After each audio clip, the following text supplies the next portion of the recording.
இனிய தமிழுறவுகளே வணக்கம். பாவேந்தர் பாரதிதாசனின் தமிழ் இன்பம். இந்த உரை பாரதிதாசனுடைய கவிதைகளை பற்றியோ, அவருடைய குறுங்காவியங்களை பற்றியோ, அவர் குயிலில் எழுதியிருக்கக்கூடிய கட்டுரையை பற்றியதோ இல்லை. இந்த உரை 15/2/1954 கோவையில் பாவேந்தர் பாரதிதாசன் ஆற்றிய உரை ஒரு பருந்து பார்வையாக பார்க்கிறோம் நண்பர்களே. அந்த கூட்டம் நடக்கிறதுக்கு முன்னால் அன்றைக்கு அவினாசிலிங்கம் செட்டியார் கல்வி அமைச்சருடைய தலைமையில் ஒரு கூட்டம் நடந்திருக்கிறது. அன்றைக்கு நிதியமைச்சராக இருந்த ஆர்கே சண்முகம் செட்டியார்லாம் அங்கே பேசியிருக்காங்கங்கிறது தெரிஞ்சுக்க முடியுது. பாவேந்தர் பாரதிதாசன் அந்த காலச்சூழலுக்கு ஏற்ப அந்த கருத்துக்களை அங்கு பொழிகிறார். என்னை தலைமையாக போட்டிருக்கிறார்கள். பொதுவாக அன்றைக்கி ஒரு மரபு இருக்குது, என்னை விட பெரியவங்களாம் அங்கே இருக்கீங்க, என்ன தலைமையாக போடணும்னு சொல்கிறது ஒரு மரபாக தெரியுது. ஆனால் நான் அப்படிலாம் அங்கே பேசுகிற மாதிரி இல்லை, ஏன்னா எனக்கு நேரம் இல்லை அப்படின்னு தான் அவர் தொடங்குகிறார் நண்பர்களை. அங்கே அப்போ 1954 தோழர் சம்பத் தான் அப்போது அந்த கூட்டத்தை ஏற்பாடு பண்ணுகிறார். அவர் தான் வரவேற்புரை ஆற்றியிருக்கிறார். அப்போது இவங்கெல்லாம் திராவிட முன்னேற்ற கழகத்தில் இருந்த காலம் அது. அதனால் இந்த பேச்சு அந்த தமிழ் வளர்ச்சி மாநாடு அந்த நிகழ்ச்சிக்கு தான் இவரை தலைவராக போட்டிருக்காங்க. தாய்மொழி உணர்ச்சியை இன்றைக்கு திரட்டுவது திராவிட முன்னேற்ற கழகம் அப்படிங்கிற கருத்தை அவர் முன்னிக்கிறார். தமிழை ஒழிப்பதற்காகவே இவர்கள் இந்தியை திணிக்கிறார்கள் அப்படின்னு 54 அவர் சொல்கிறார். நாம் அன்றைக்கி திரும்பி பார்க்குறோம். மராட்டி சினிமா இல்லை, மராட்டி இலக்கியம் இல்லை, குஜராத்தி இலக்கியம் இல்லை, குஜராத்தி சினிமா இல்லை. அங்கே தமிழ் வழி கல்வி மாதிரி குஜராத்தி மொழி கல்விக்கோ மராட்டி மொழி கல்விக்கோ இன்ன பிற மொழிகளை எல்லாம் விழுங்கி விட்ட ஒரு நிலையை நம்ம கவனிக்கிறோம். அப்போ 1954 அவர் சொல்கிறார், தமிழை ஒழிக்கவே இந்தியை திணித்தார்கள். அதில் ரொம்ப நுணுக்கமான ஒரு செய்தி நண்பர்களை. அந்த கூட்டத்தில் சில பேர் இந்தியை எதிர்த்தாங்க, அதுவும் நல்லதாக போச்சு, இல்லைனா தமிழ் அழிஞ்சிருக்கும்னு ஆர்கே சண்முகம் செட்டியாரும் பேசியிருக்காரு, அவினாசியாரும் பேசியிருக்காரு. அதையும் சுட்டி காட்டுகிறார். நண்பர்களே, 1965 தான் இந்தி போர் பெருசாக இருந்துச்சு, பல 100 பேர் சுட்டு கொல்லப்பட்டார்கள். அப்போது 54 இந்த பேச்சுன்னா 48 திணித்தார்கள், 36 திணித்தார்கள். அப்போ காலந்தோறும் இவர்கள் இந்தியை திணிப்பதை குறிக்கோளாக வைத்திருக்கிறார்கள். இந்தியை அழித்தால் தான் தாய்மொழி வாழும் அப்படிங்கிறது இன்றைக்கும் பொருத்தமாக இருக்கிறது. இப்போ கூட நடுவன் பல்கலைக்கழகத்தில் திருவாரூரில் 3ஆவதாக பாடினா ஒன்றும் தப்பு இல்லைன்னு துணை குடியரசுத் தலைவர் பேசுகிறார். இப்படியே கொஞ்சம் கொஞ்சமாக தமிழை காலி பண்ணுற வேலை.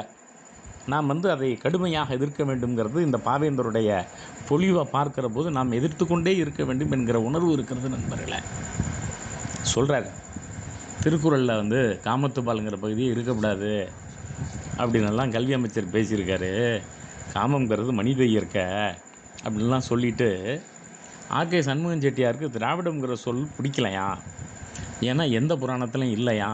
இது இன்றைக்கும் நம்முடைய புதிய தமிழ் தேசியக்காரர்களால் முன்வைக்கிற ஒரு கருத்து நண்பர். திராவிடம் தமிழ் சொல்லே இல்லை, திராவிடம் எந்த புராணத்தில் இருக்கிறது, எந்த இலக்கியத்தில் இருக்கிறது, கால்டுவெலுக்கு முன்னால் இல்லை என்கிற ஒரு புரட்டை மீண்டும் மீண்டும் சொல்லுகிறார்கள். அப்போவே அந்த கருத்து இருந்திருக்கிறது. பாவேந்தர் பாரதிதாசன் சொல்லுகிறார் நண்பர்களை, இந்த புது தமிழ் தேசியர்கள் பாவேந்தர் ஒத்துக்குவாங்க, பாவாணரை ஒத்துக்குவாங்க, பெருஞ்சித்தினார் ஒத்துக்குவாங்க, ஆனால் அவங்க பேசின திராவிடத்தை ஒத்துக்க மாட்டாங்க. ரொம்ப நுணுக்கமாக நம்ம கவனிக்கிறோம். எந்த புராணத்திலும் இல்லைன்னு சொல்லியிருக்காங்க அப்படின்னு சொல்கிறாரு. தமிழ் என்ற சொல்லே திராவிடம் அப்படிங்கிற ரொம்ப நுணுக்கமாக நம்ம கவனிக்கணும்.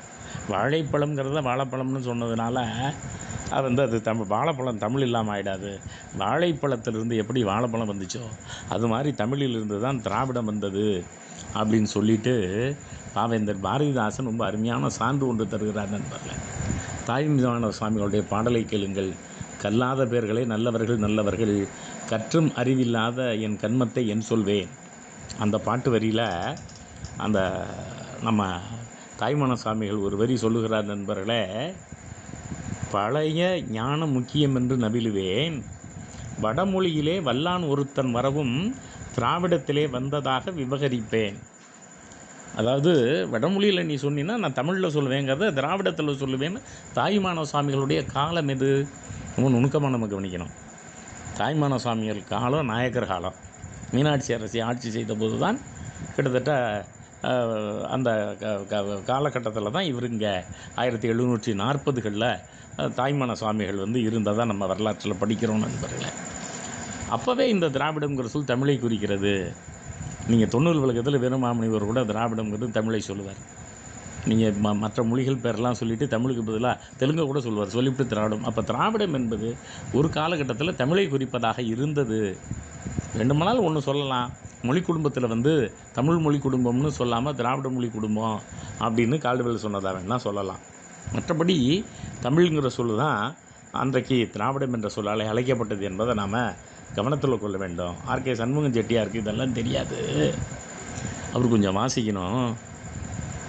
இறையனார் அகப்பொருள் வந்து வெளியிட்ட போது சீவை தாமோதரம் பிள்ளை பெரிய அளவில் அதுக்கு விளக்கம் எழுதியிருக்காரு. அதெல்லாம் கொஞ்சம் போய் படித்து பார்க்கணும். யாராவது அவருக்கு படித்து சொன்னால் நல்லாயிருக்கும், இந்த திராவிடங்கிற சொல்லாய்வை பற்றிய புரிதல் ஏற்படும் அப்படின்னு சொல்லிட்டு நண்பர்களை, இந்த வந்து சோமசுந்தர பாரதியார் பேசும்போது சொன்னார், ஆங்கிலத்தில் மூவாங்கிலம்னு யாரும் சொல்கிறதில்ல, ஃப்ரான்ஸை முப்பிரான்ஸுன்னு யாரும் சொல்கிறதில்ல, இந்தியை மூவிந்தின்னு யாரும் சொல்கிறதில்ல, ஆனால் தமிழை தான் முத்தமிழ்ங்கிறான் அப்படின்னு சொன்னாருன்னு சொல்லிவிட்டு ரொம்ப அருமையாக விளக்குறார் நண்பர்களே. இப்போ வான்னு ஒரு சொல் இருக்கிறது, அதுக்குள்ளே இசையும் இருக்கிறது, அதற்குள்ளே நாடகமும் இருக்கிறது.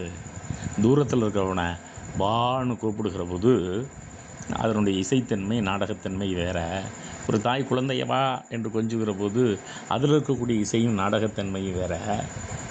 அதே வாங்கிற சொல்ல ஒரு போர்க்குளத்தில் ஒரு வீரன் கையில் வாழை வச்சுக்கிட்டு வா பார்க்குறேன்னு சொல்கிறப்போ அதில் இருக்கக்கூடிய இசைத்தன்மையும் நாடகத்தன்மையும் வேறு என்றெல்லாம் இந்த வாங்கிற ஒற்றை ஒரு ஒலி சொல்ல ஒரு ஓரெழுத்து ஒரு மொழியை எடுத்துக்கொண்டு ரொம்ப அருமையாக பாரதிதாசனை விளக்குகிறார் நண்பர்களே.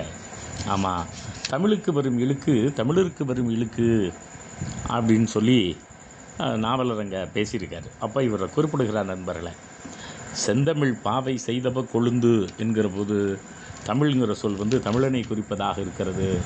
தென்தமிழ் ஆன்றல் காண்குதும் யாம் அப்படின்னு கனக விசையர்கள்ட்ட சிலப்பதிகாரத்தில் பேசுகிறப்போ தென்தமிழ் ஆற்றல் அப்படின்னா தென்தமிழ் அப்படிங்கிற சொல் படை வீரர்களை குறிக்குது. அப்போ தமிழ்ங்கிற சொல் மனிதனை குறிக்கும், தமிழனை குறிக்கும், படை வீரர்களை குறிக்கும்.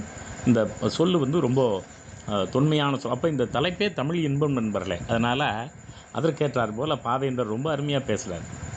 அப்போ இந்த இந்தியை திணிப்பதற்கு இவர்களெல்லாம் எப்படி முயல்கிறார்கள், அதை தமிழகம் எப்படி முறியடித்தது அப்படிங்கிறதெல்லாம் சொல்லிவிட்டு ஒரு போக்கில் வந்து இலக்கியம் இலக்கணம்லாம் கூட தமிழ் இல்லைங்கிறான் புரியாத முட்டாள்கள்.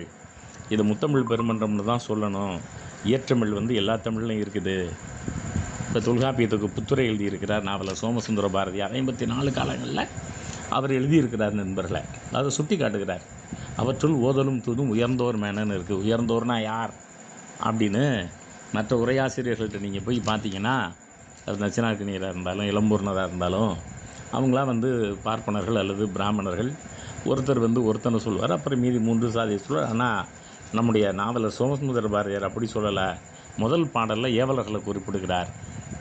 ஏவலர்கள் அல்லாத தமிழர்கள் அல்லது கடைநிலை ஊழியர் அல்லாத தமிழர்கள் தான் இங்கே உயர்ந்தோர் அப்படிங்கிற பொருளில் இருக்கிறது.